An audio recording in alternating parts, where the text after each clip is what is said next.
game on Sunday, man. I know you're nervous for the Rams, but you got to be a little enthusiastic after being there. Bro, that game atmosphere was ridiculous. The energy, the electricity.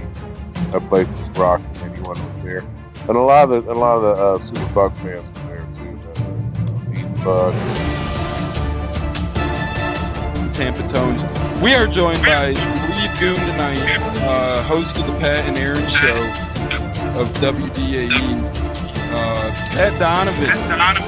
And it sounds like Stunna is bumbling a little bit. Going to put him on mute for a second until that gets a little cleared. But we're joined by Pat It looks Donovan. like Stunna's hanging out with Cheech and Chong in a car with the windows up or something over there. It does look like we got a little... No, my camera's broke. What is up, ladies and gentlemen?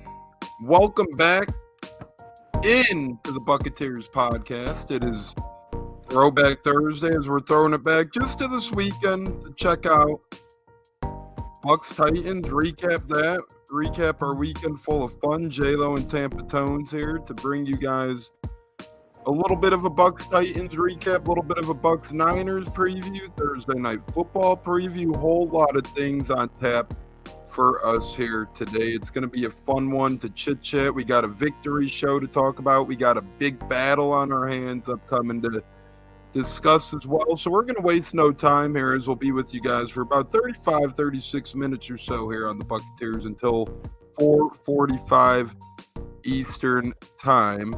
Al says, go Titans. They lost. You silly. They already lost. So, J-Lo, I don't know if you got anything to add to that, but the Titans took the L and we ran with it. Oh, yeah, we took out Mayo Boy real quick. I mean, hats off to the defense getting aggressive and shutting down D-Hop and Derrick Henry, especially watching it live, bro. That was awesome. Yeah, it was a lot of fun as we were at that game, and we'll get into that here in a little bit as well. And it was one of those games that maybe brings you back a little bit of faith, J-Lo. If you're a Bucs fan today, you're not feeling like you're down in the dumps like we once were. Ain't that right? Yeah, it just feels good to get a victory, man. You almost forgot what the feeling is like, losing 4 straight games.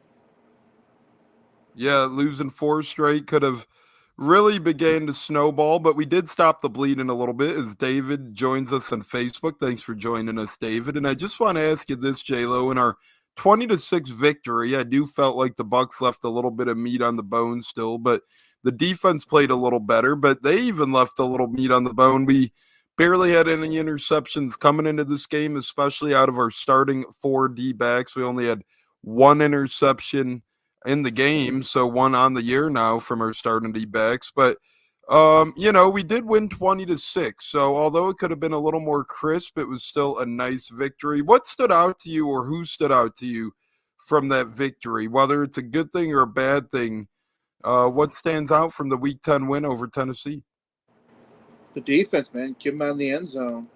Very impressive. I mean, we held them to 2 field goals. Could have been 3, but luckily their kicker sucks. F. Nick Folk. Near loser. I mean, Yeah, that guy. But for the most part, the defense got pressure, man. They did what they were supposed to do. Put pressure on Mayo Boy, get after the run, shut down Derrick Henry. Even D-Hop, his little washed-up ass, crying for pass interferences and stuff like that, got held to what? 3 that whole drive, he was crying. It was like, he was the one stiff-arming Jamel Dean looking out of control out there. Bro, he didn't just stiff arm. He pancaked Jamel Dean in the end zone trying to get a penalty. And what did Dean do? He sat up and he flexed. I'm like, my man. So, Dean earned his paycheck last Sunday. And then the offense got rolling a little bit, got Rashad White, who I think is performing better and better each game. Coming on, getting out in space, doing what he's supposed to do, what we drafted him for. Mike, we all love him, but sometimes you got to make those catches, man. There should have been more points. We took the good with the bad on him Sunday. Those drops, he had 2 drops that were pivotal, but then he said, hold on, wait a minute, hold my beer. And he caught a huge pass and put the team on his back and carried some defenders with him into the end zone. Sure did. I mean, Mike, he showed up. He made a couple mistakes, but he made up for it, I feel like. Now we just need him to show up in the next few games, especially with this next one coming up. Yeah, so we got a big one coming up. We're going to sink our teeth into that a little bit as well before we dissect last weekend a little more. And I thought Ray J felt a little empty-ish last weekend. Not as many fans as I would have liked as a Bucs fan. And we've been accustomed to that a little bit this year. I went to Bucs Falcons. It kind of felt the same way. I went to this one. It felt the same way. I guess on the opposite end, the good news is not too many away fans overtook our home, and the Glazers might be coming out with a new rule regarding home fans, season ticket holders, and all that stuff. But all in all, I thought the crowd actually cheered at appropriate times, and I thought that the stadium did a better job of playing music at appropriate times. Country Roads played in the first quarter instead of, while losing in the fourth. Still not happy about it, but at least it was a little more appropriate. But wasn't the biggest of crowds or fleetest of foot, J-Lo, that's for sure. But it was a good ambiance. It was a good time in Ray J on Sunday. I thought the crowd that was there, although small, brought the heat with them. No, they brought a lot of energy. Even when we got there, you can hear the fans yelling Tampa Bay. So that was nice. It's nice getting that Tampa Bay feeling again. And then even after we left, we yelled Tampa Bay. So, yeah, the stadium was not as full, like it happened the last couple of seasons, but it just felt good seeing more Bucs fans than Titans fans, for one thing. I can imagine what you went through when you went to that Philadelphia game. Yeah, the Philly game was insane with the fans there. It'll be interesting to see how many Bucs fans are in San Fran. I doubt it's many this weekend. That's a long travel for Bucs fans, and B, Bucs fans don't travel all too well. But if we kind of put a bow on this Bucs Titans game before moving on a little bit to 49ers talk and Thursday night football, as we have a decent college game and pros game, I will say this. I thought Baker Mayfield continued to play well on Sunday. I thought his receivers didn't help him a little bit. Chris Godwin had a slight illness, so he, still produced his 55 yards or so in his plethora of catches, but he was obviously a little under the weather. For Baker being a little hindered in terms of Chris Godwin being under the weather, Mike Evans dropping a few passes, I think he did all right. I think Baker's hanging in there, hanging tough, although a little banged up. I think he's provided dividends for this Bucs team so far this year, J-Lo, and he's keeping us alive in that 7th seed and NFC South playoff picture as we still coming into Thursday night football week 11, the Bucs still have a 40% chance at the playoffs. And you'd have to say over the past month or so, we haven't won many games, one to be exact, but Baker Mayfield's been playing a pretty damn good brand of football. Oh, yeah, no, he's been playing his heart out. I mean, he's doing the best he can for what he's got in front of him. The interior O-line is not the best, unfortunately. There was some negatives in the game where Jeffrey Simmons got through and got after Baker. Baker found a way to get out of there, run for his life, and get rid of the ball. He made that one error in the first drive. Mistakes happen, but, he kept his head up and kept playing his best football he can play.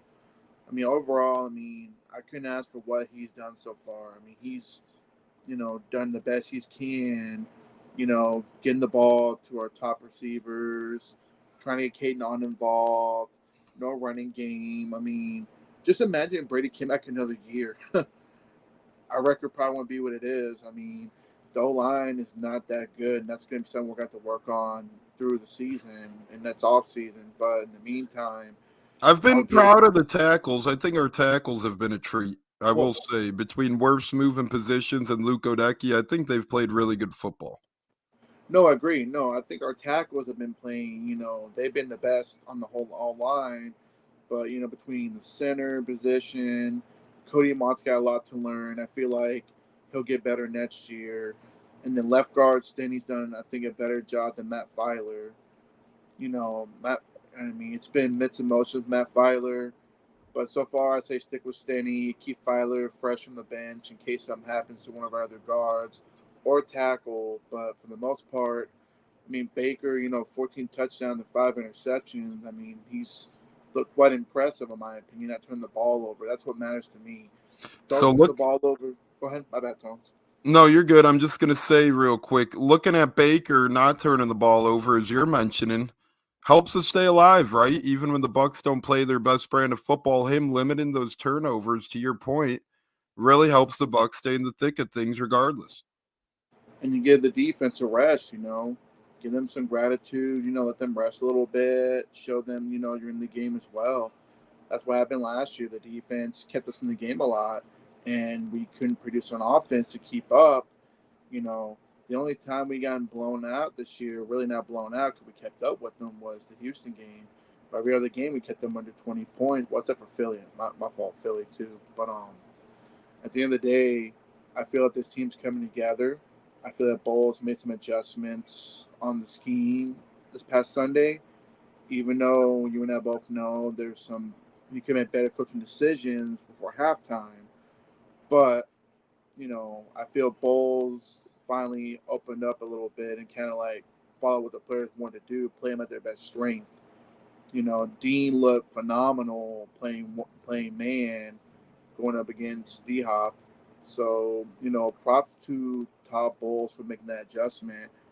I'm not saying he's doing the best job, but can he get better? Sure. Why not? We still got plenty of football left.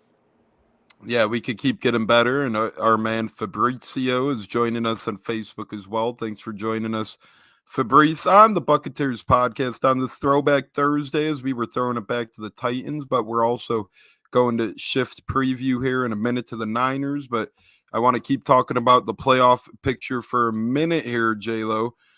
We really have two paths, and those paths stand as followed.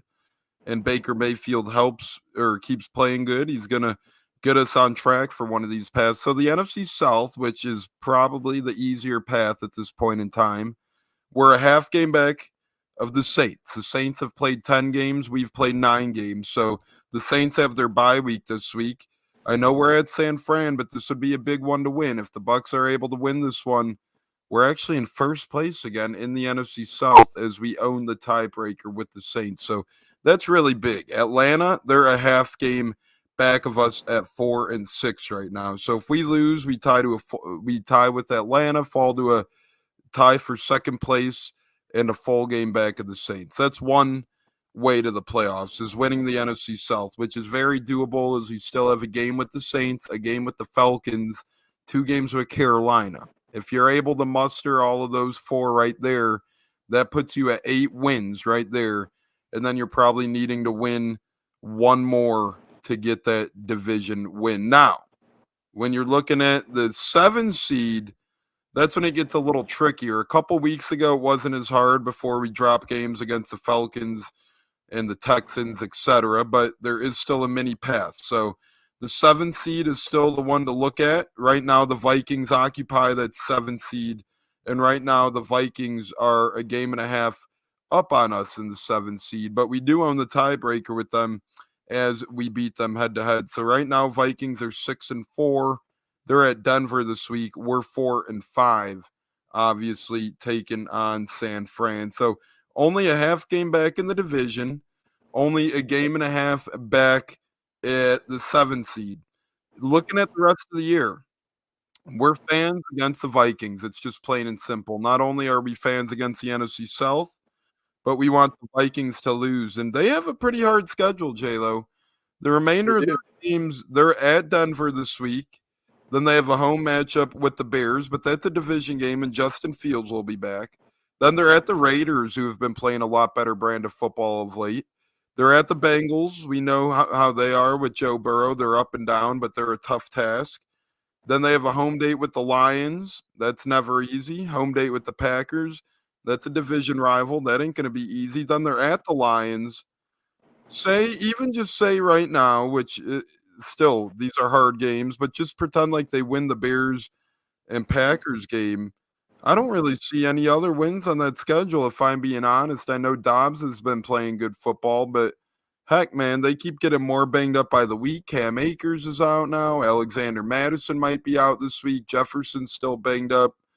I think the Bucs not only could contend for the NFC South the remainder of the year, but I wouldn't write them off at that 7th seed yet either, even with the Vikings playing good football. No, you can't. At the end of the day, there's so much football left. Yeah, the Vikings have been playing some good football, winning some big games, but however, it's not going to last much longer. Sooner or later, one of these teams they play, they're going to figure them out pretty quickly. I mean, hats off to Joshua Dobbs. The kid's playing incredible, going from one team to the other, and just finding a way to win football games. But for us, I think the point is you got to win games. You got to win these winnable games. There's only really 2 games that I see us possibly losing, which is this coming week. But we'll talk about that later. But and the Jaguars. But the rest of them are all winnable games. There should be no excuse why we can't take care of business with the Panthers, sweeping them. No business for us to lose to the Saints at home when we win at their house. The Packers, it'll be a fun game to watch because we don't know how they're going to be playing. They're not playing great football right now. But we got a good shot to get the division, man. At 9-8, maybe even 8-9, depending how the other NFC South teams do. But I really think we got a good shot at getting 9 to 10 wins, depending on how we play against these beatable teams. It just depends. But to end that note, I think right now it's looking really sharp for us. Like I said, we own the tiebreak with the Vikings. The Commanders got to play, I believe, the Cowboys twice. They haven't played them yet, so you know that. The Cowboys twice. That's another team contending. That's like right behind us with 5 or 6 losses, something like that. Who else? Who else is in there? And there ain't no one much behind us to worry about necessarily. You got the Commanders, but after that, I mean, the Falcons technically behind us in that race right there. I mean, you have the 2-win Cardinals, the 3-win Rams, the 3-win Bears, the 3-win Packers. It's really nothing too fluffy in terms of that sense. The Giants are pretty much eliminated already as well. So it's really just us and the Commanders. And the Commanders are going to continue to fade as they cleared house at the deadline. They traded Chase Young. They traded their other pass rusher, Sweat, to the Bears. So I really see it as the Bucs and Vikings playing cat and mouse for that 7th seed. And I don't really see another threat there. No, you don't. Because like I said, we already took out the Saints. We already did our part beating them. And no matter who that quarterback, I think we play them the second to last week of the season. We could play Carr, Winston. I don't care. Bring on Winston down to Ray J. We'll smack them in the mouth. And then as far as the Falcons go, I mean, to me, I don't see what these ESPN, all these other people are seeing in them being better than us chance-wise to make the playoffs when they can't have a quarterback, correct in their team. They're not even using their their 7th overall pick correctly. They got Tyler Algier, who I like a lot. And I feel like he's still most of the carries away. So I don't know what they keep helping them up. And the Saints, I don't know what they see in them. They just lost to the Vikings. But they got pounded by the Vikings. It's going to be realistic until James had to come in and try to help them. With the quarterback has only been with the team for like 2.5 weeks.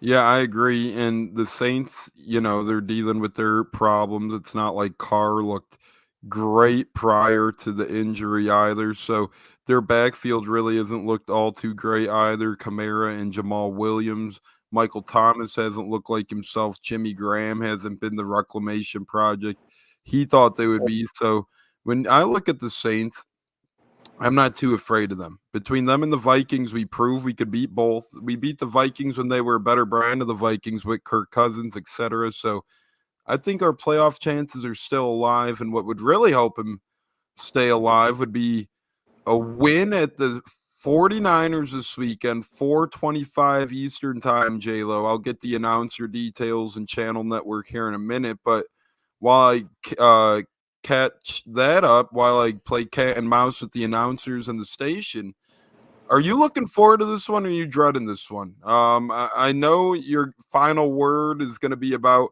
Bucs fans sounding a certain type of way, and I'm sure a lot of those Bucs fans aren't looking forward to this one and they're dreading it. But right now, I'm looking forward to this one. Coming off a win, San Fran hasn't been playing that great of football of late. I know they just beat the Jaguars, but coming off a bye week, that's expected.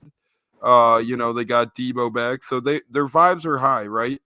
I'm looking forward to this game very much so. What say you? Oh, of course. I was looking forward to Buccaneer football. Like I said, getting a win, motivate the boys. They're hungry. They want to. They want to, get back to winning what they did early in the year. And plus, the Niners. Yeah, they're a really good team, and almost everybody's writing us off that we're not going to beat the Niners. But you never know. Anybody can win on a given day. It's been a weird year. I mean, look what the Texans did to the Bengals last week. Went in the house and beat them. Who would have thought? And then the Niners, they lost to the Minnesota Vikings not too long ago, on the road. I mean, it could be anybody's game. If we go in playing the defense the way we played against the Niners, and plus we're supposed to be getting Carlton Davis back this game, then I think we got a pretty good shot at keeping it close or even maybe winning. I don't see us getting blown out again like last year. And I'm sorry, the game is actually at 4:05, not 4:25. I'm shocked they wouldn't put the Bucs at 4:25 at the Niners. I'm shocked they wouldn't let the 1 o'clock kickoffs clear out because they could have put Seattle at the Rams at 4:05. But hey, what can you do? And we will be on Fox with Joe Davis. Oh, Moose Johnson, who absolutely hates the Bucs. He's brutal. That guy. Listen to the game on this Sunday. And you guys will realize that Moose Johnston hates the Bucs for whatever reason. He's nonstop flocking against him. He's nonstop jogging against us and hoping for flags, and it's really a terrible thing. And then we got Pam Oliver, and then we're actually on the radio through Compass Media with Mike Morgan and Brian Baldinger. So I do love Baldy. Baldy has great film breakdowns. He's a great radio guy. I don't mind Pam Oliver and Joe Davis, but having Moose Johnson, oh boy. But one thing's for sure, it'll feel a little bit like a throwback as we're on Fox, right? With these new rules, you never know if you're going to be on CBS or Fox. I'm still a Fox guy at day's end, Jeremy, but I wish this thing was at 4:25, not 4:05. And I'll say it now, and I'll say it next week, and I'll say it forever. I don't get why the NFL just doesn't make every afternoon game at 4:25.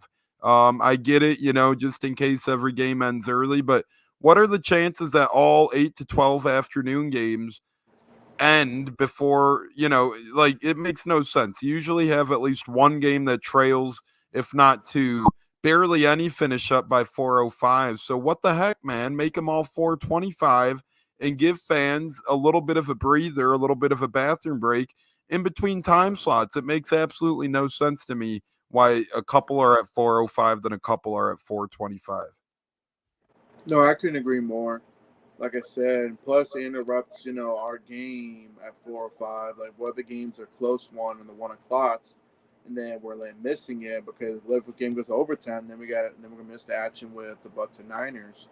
So I agree. 4:25, I think, is more doable. It gives football fans time to go to the bathroom, take a breather after some close games coming up. But NFL will be the NFL. They're going to do things the way they want them to, whether we like them or not. And they always hate us. We're not loved very much in the NFL on schedule, timing, and everything. But I do agree. I think every afternoon game late should be 4:25, not just 4:05. Yeah, and the NFL especially hates us with Tom Brady gone. They gave us a little bit of a 3-year bubble of love when we had Brady and Gronk for a couple of seasons. We got 4 primetime games twice and 5 primetime game once in that 3-year span. But I'm going to be honest with you.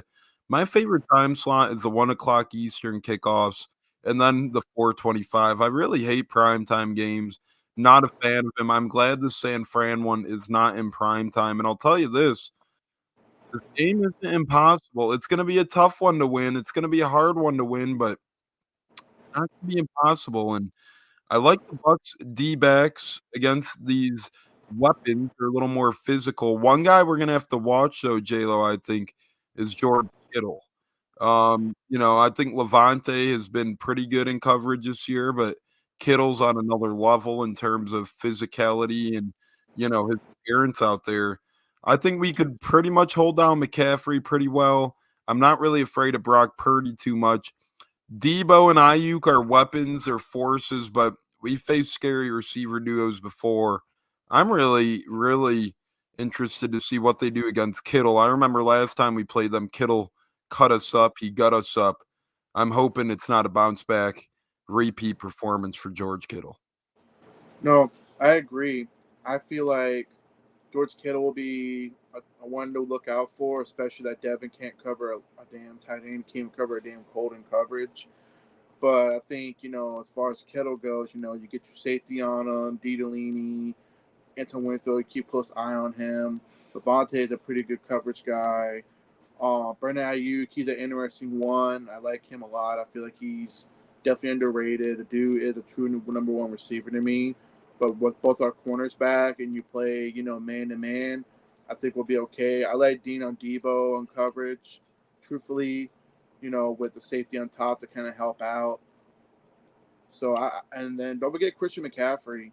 He's out in the open. You miss a tackle, the man is gone. That's one thing I hope that these boys are prepared for. I will say, even though it's been with the Niners, we've done a really good historic job shutting down Christian McCaffrey to this point. I know it's been with the, Carolina Panthers for the most part, but we have historically done pretty well of shutting down Christian McCaffrey. No. I mean, there's been some games where we shut him down, but then there's some games. Yeah, no, you're talking. We got a guest. Special guest. Yeah, Gracie Lynn. Yeah, baby. But Christian McCaffrey, playing against him when he was on the Panthers, we had some success against him. But last year, he destroyed us. He totally, man, that man murked us. I remember watching that game. Oh, man. But at the end of the day, they go in shutting down the run, and shutting down those little screen pass plays, which I think we're pretty decent at. And you got to make the tackles. Just make your tackles, take them out of the game, and you'll be fine. Like I said, this team is not unbeatable. They are beatable. You just got to scheme, prep your players, and pay the best of your strengths, which I feel is man-to-man and blitzing. Purdy has shown his true colors that he's not, this, wonderful quarterback. He's just a system guy to me. You build a system, you get your team right, and I think we'll be just fine for the most part, if you ask me. Yeah, now we're going to go over the injury reports here for a minute. As Olive says, little cutie baby. She's a fan of the little one, as aren't we all? But a little bit of an injury report talk here. San Fran's injury report isn't too loaded. Aaron Banks, guard, has a toe problem. He didn't practice. Robert Beal, hamstring. He was full participant. Darrell Luter, Colton McKivitz, Samuel Womack. Not a ton of huge names on the 49ers. So we're not really going to dig into that too much. Maybe tomorrow, if any names get added, as we will be with you guys tomorrow night. Join us tomorrow night at 6 o'clock until 6:45 Eastern. We will be on the air tomorrow, and then join us Sunday for breakfast with the Buccateers at 9:05 a.m. Eastern. So we will be back with you guys 2 more times this week still. Tomorrow at 6 o'clock Eastern p.m., that is, Sunday at 9:05 a.m. Eastern. But J-Lo, Carlton Davis, full participant. Like you said, we'll probably get him back. Mike Evans, he'll play, that's for sure, as he was a full participant today. Then you look at Matt Filer, he'll probably be back. He'll probably be, a backup utility lineman for Stinney and for Godecki, just in case something happened to them, because Godecki's on the injury report, but Greg Allman all but confirmed he'll be playing this Sunday, which is good news. Josh Hayes was a full participant today. Ryan Neal did not participate, sounding like he's out. Not that that would be a huge loss, but it does sound like Ryan Neal's trending out. Maybe it's all those autographs he charged for at Winghouse, got his wrist hurt. And then Devin White, limited participant today. So our injury report really doesn't seem too bad, and that's from Jenna Lane, ESPN's Jenna Lane, just a couple minutes ago. J-Lo is Mike, it's been forever, brother. Where the hell have you been? Thanks for joining us again. Our favorite Canadians back. But J-Lo, any thoughts on the Bucs injury report? Nothing too crazy to me. What say you? No, not at all. I think they're just pretty much beat up, hurt, Someone needed a rest day yesterday. The other day, which is fine. I wouldn't stress on it. It's just good to see Carlton Davis fully participating in practice, which means he'll be ready, which is good. And then and seeing Matt Filer, he could be maybe the swing tackle to kind of help block, build some run games, and stuff like that. So, and then who else you said? You said somebody else. You said a few other people. Devin White. Carlton, Luke Godecki, Devin White. And then Mike Evans, like I said, he'll play. He battles through these injuries all the time. He's a real trooper. The man's going off this year so far. Even though he's had some drops, but he has made some clutch plays on the deep ball. I just wish Baker would stop throwing the deep ball to Tompkins. Palmer's coming on, but you got to get the ball to your star players, which is Chris Godwin and Mike Evans. That's the one thing I will say about Baker. Stop throwing the deep ball to the wrong people. Yep, Mike D has a question. Did Murphy, Bunting, Whitehead, Edwards want too much money? I'll tell you what happened with all of those guys. Murphy, Bunting, we can't give 3 cornerbacks money, right? We already gave Carlton Davis a decent contract. We already gave Jamel Dean a decent contract. Sadly, Murphy, Bunting was the odd one out. And quite frankly, over the past couple of years, I love Sean Murphy Bunting. Don't get me wrong, but he was third in the pecking order in terms of production. So you do put the other two over him and availability as well. As much as Dean and Davis are hurt a lot, Murphy Bunting was hurt just as much, if not more. So to me, they made a smart one by letting him walk. You get to Jordan Whitehead. That was a little bit of a tougher spot, as Andrew Hernandez is joining us on Facebook. Thanks for tuning in. But we had a lot of free agents that year. The Bucs wanted to bring as many guys back as they could. If you remember, we had so many free agents. That was the year Godwin was a free agent. That was the year Jensen was a free agent. That was the year that we technically had to extend Brady, quote unquote. That was the year Antonio Brown. There was so much things going on at that point in time. The year after we won the Super Bowl, sadly, Whitehead just became a liability in terms of being able to retain him. He became the odd man out. And the Mike Edwards coming into this year, again, same thing with this offseason. He was a free agent.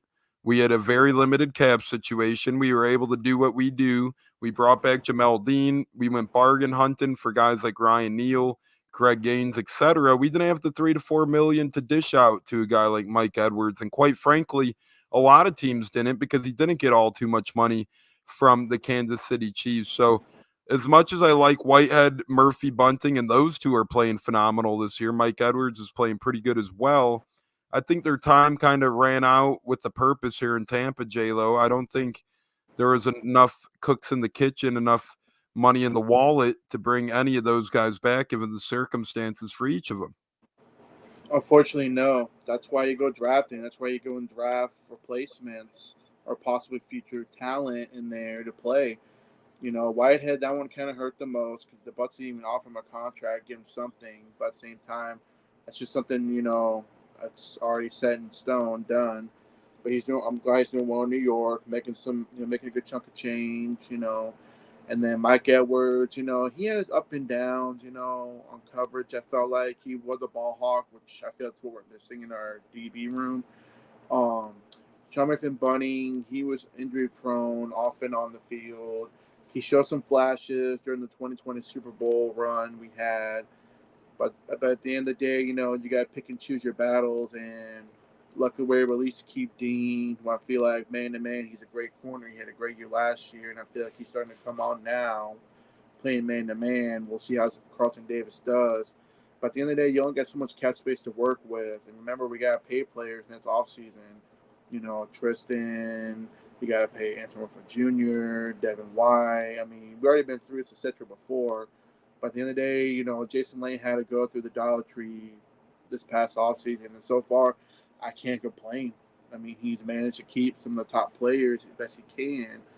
Brought in Baker Mayfield, who's been on the cheap money, doing his thing and keeping us in games to win. But at the end of the day, God bless those 3 players. Hopefully they succeed in other directions. But at the end of the day, it's a business, and you got to make tough decisions. Thursday Night Football. Who do you got? in the world of college, we're going to give you the college game. We got one college game on tonight, one pro game on tonight. Boston College, 6-4 in the year. Battle of the ACC here. They're actually underdogs here at Pittsburgh. Boston College, 2.5-point underdogs. Pittsburgh's 2-8 this year. Boston College, 6-4. That game's at 7:00 Eastern tonight, J-Lo. Who you got on that one? Although Boston College is bowl eligible, they clinched a bowl game. They're the underdogs here on the road. I mean, I like Boston College. They've had a good season so far. Pittsburgh, I feel, lost a lot of talent through the draft from last year's team, defensive wise. But I like Boston College on the road. I think they'll go and get their 7th win. Very underrated team, and they'll be much more scary next year. I think they're going to keep a lot of their players back. So, I say Boston College. Yeah, and I agree with you. I like Boston College in that one as well. Pitt had the one nice win over Louisville. Other than that, this year, not too much. Real quick, Lightning, could they bounce back tonight? 8:00 Eastern at Chicago Blackhawks. I'll be at that game. You think the Lightning stand a chance? Yes and no. It depends who shows up. Either you're going to get this experienced team that needs to stop turning that puck over and help their goalie out, then yeah, I think we got a good shot. But the way they played the last couple of games, getting shut out, can't keep the puck, quit turning over the puck. Right now we're off to a rusty start, but I feel like we can definitely get back on track come, later this year. But I think they got a good shot. It's up in the air. That first round pick for Chicago, that kid's a stud. Good hockey player. Yeah, Bedard, he's been really good this year, so I'm interested to see him tonight. I'll be at the game. And Thursday night football, Bengals. Go on, J-Lo. What were you saying? I was saying I think it'll be close. I think it'll definitely be close. It'll be a close game. Hopefully the Lightning will get some some scoring with the puck, which I think they can. But at the end of the day, we got Vassy coming back soon. So, like I said, you'll be in for a real treat. Hopefully they pull out a win. I like your Lightning gear. Thank you. Let's hope they could pull out a win. Let's hope the Lightning gear brings some luck for the boys. And I'll be wearing my Hedman jersey as we take battle tonight. Before I preview Thursday night football, quick, Mike needs some help. He needs a captain's patch. He bought 3 Brady Road jerseys. If anyone knows where to get captain patch, help Mike out. And then he goes, go Hawks, Bedard rules. Go Bolts, baby. But Thursday night football, I got the Ravens winning tonight. They are 3.5-point favorites. They've been playing better football this year than the Bengals have. I think Lamar Jackson's in the thick of the MVP race. I think tonight he helps his stock as well. Give me the Ravens tonight, J-Lo. I like Boston College. I like the Ravens. I like the Lightning. Might not be a bad parlay for you fans out there of gambling. J-Lo, other than that, brother, we're almost at the end of the road here. And friendly reminder, people, we will be back here tomorrow night on the Buccateers at 6:00 Eastern time. So come join us tomorrow for our full Bucs Niners preview. We'll be going over our score predictions, our player of the game predictions, and so much more. Join us tomorrow at 6 Eastern for those. And then Sunday for our game day special countdown to kickoff, the way too early pregame show, breakfast with the Buccateers. Hop on in with us, have some fun with us. We'll be there as well, 9:05 a.m. Eastern. J-Lo, I know you have some things to talk about in the final word. Lay it on us, brother. What say you for the final word of the pod for this Throwback Thursday of the Buccateers? Enough with the tanking talk. If you're gonna want to tank, to me, it's a loser mentality. Tanking to me. If you're a real team fan, you don't want your team to lose. You want them to win. That's just how I feel. Because I've been watching a lot of pods, hearing people talk, saying, hating on Topples, you rather get a new coach. I get it. But at the end of the day, if the man's pulling out wins, I'll take that any day. Now, it's one thing we're losing, I get it. But tanking is not the answer, people. We can go at it all day back and forth. At the end of the day, you got the team that can win games. Maybe not the best coach, but that's something for the Glazers to decide later on. What they do with bowls, but there's so much football left. But to me, if you want your team to lose, then you're not a real fan of your football team. That's just how I feel. And you can, like I said, any of these people watching or even on X, Twitter, whatever, want to throw some shades at me, go ahead. I don't care. At the end of the day, you're not a real fan if you want your team to lose. Yeah, we only get so much basketball in a year as well, right? So for everybody to hope we lose with such a limited stab at basketball, I just hate to see that, hate to hear it. Football, I'm sorry. I'm looking at basketball scores right now, pardon me. I'm working on a parlay tonight. Ravens, Lightning, Boston College, and I was throwing a college basketball game in there. But long story short, you don't have that long of a football season, right? You only get 17 games. You only get 18 weeks. You better be rooting for a win all those weeks. I mean, think of it like this as well. You don't know just because you're drafting someone a little bit higher if they're going to be that much better, right? It's a crapshoot. It's a dart throw come the NFL draft. So, J-Lo, I agree with your final word for sure, brother. My final word is this. Join us tomorrow night, 6 o'clock Eastern, right here on the Buccateers YouTube or on Bucs Life News Facebook, or catch the instant replay on Apple, Google, Spotify, so much more. As Mike says, throw money at Cowher, get him.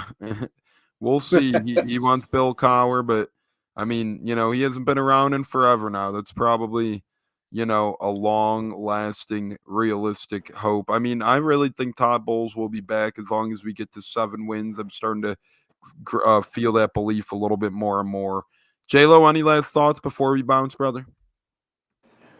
Yeah, like I said, I mean, there's so much football left. I feel like Dave Canales is coming on fine.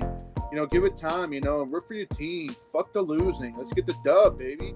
We'll see you tomorrow night, folks. Go Bucs. Yeah, winners win. Winners play to win, and we want to win. I'm used to 3 years of winning football in a row with Tom Brady. I'm not ready to go back into tank mode. Get a damn win this Sunday, damn it. Just like we did against the Titans. Oh, we're going to lose against Will Levis. No, we're not. We're going to beat the Niners. We're going to upset them. And a lot of people always say, that's just a fan and you talking. I got faith in my fellas every damn day of the week. Good luck to the Blackhawks tonight. Go Lightning. Throw some cheddar on the Bolts. Let's see if they'll bounce back. J-Lo, it's been a blast, brother. I'll talk to you tomorrow, my man. All right, man. Be safe, man. Go Bucs. Go Bucs, go Bucs, go Bolts as well. Fire the damn cannons, everybody.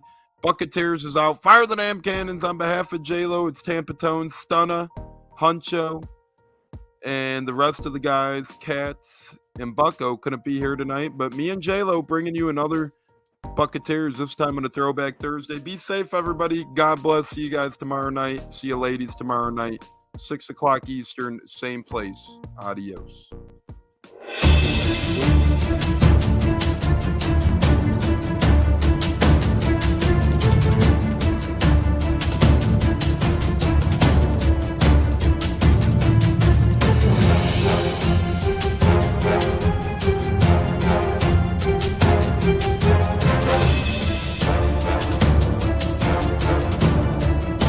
Game on Sunday, man. I know you're nervous for the Rams, but you got to be a little enthusiastic after being there. Bro, that game atmosphere was ridiculous. The energy, the electricity. That place was rocking. Anyone was there, and a lot of the Super Buck fans were there too. The Buck. Tampa Tones. We are joined by Lee Goon tonight, host of the Pat and Aaron Show of WDAE, Pat Donovan. And it sounds like Stunna is bumbling a little bit. Going to put him on mute for a second until that gets a little cleared. But we're joined by Pat It looks like Donovan. Stunna's hanging out with Cheech and Chong in a car with the windows up or something over there. It does look like we got